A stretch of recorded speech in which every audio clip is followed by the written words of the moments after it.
Bismillahirrahmanirrahim. Assalamualaikum warahmatullahi wabarakatuh. Salam lillah menadi ilmu amalan membaca dan salam membaca menjana pengetahuan. Bak kata perpatah, tak kenal maka tak cinta. Izinkan saya memperkenalkan diri saya terlebih dahulu. Saya Nurkisha Iriana Mutisohai. Saya berumur 12 tahun. Saya merupakan murid tahun 6 di Sekolah Kebangsaan Supar. Saya bercita-cita menjadi seorang guru apabila dewasa nanti. Hobi saya adalah membaca dan melukis. Pada hari ini, saya ingin berkongsi tentang sebuah buku yang saya gemari. Buku yang saya maksudkan bertajuk Soal Jawab Diabetes. Buku ini telah diterbitkan pada tahun 2014 oleh Dewan Bahasa dan Pustaka. Walaupun sudah lama, tetapi isi kandungannya masih relevan untuk kita jadikan panduan. Buku ini mengandungi 179 halaman bercetak, termasuk sisipan glosari. Pada keseluruhannya, buku ini mengandungi 5 bab kesemuanya. Buku ini ditulis oleh Juliana Samsudin. Beliau bertugas sebagai pegawai didaktik di Pusat Pengajian Sains Kesihatan, Universiti Sains Malaysia. Beliau berkelulusan ijazah sarjana muda, dietetik kepujian, USM dan sarjana sains pemakanan klinikal USM.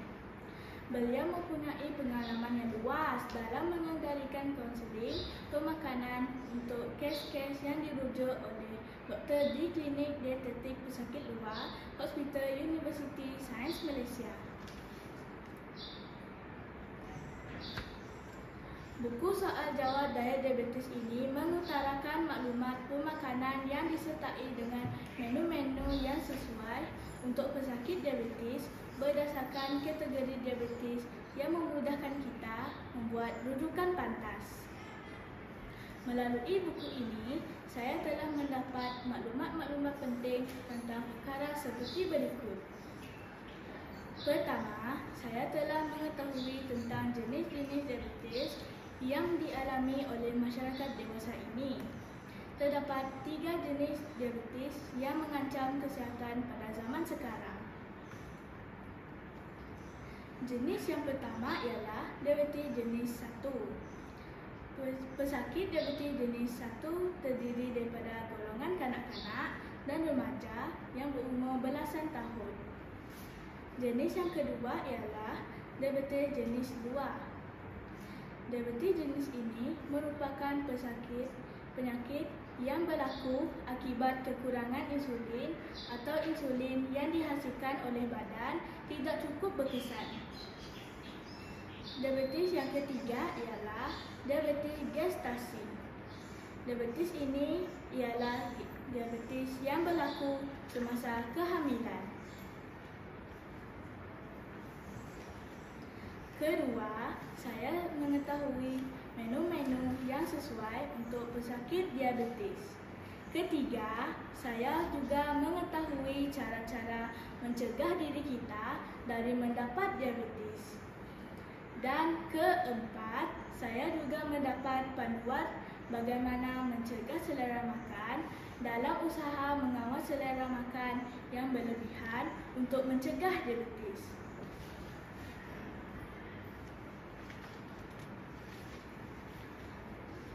Selain itu, buku ini juga mempunyai kulit yang tebal, keras dan tidak mudah rosak.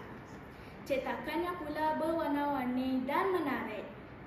Sisipan glosari di beberapa muka surat terakhir amat membantu saya memahami beberapa perkataan dan istilah yang sukar saya fahami. Pada pendapat saya, cara penyampaian maklumat yang digunakan oleh penulis amat mudah difahami.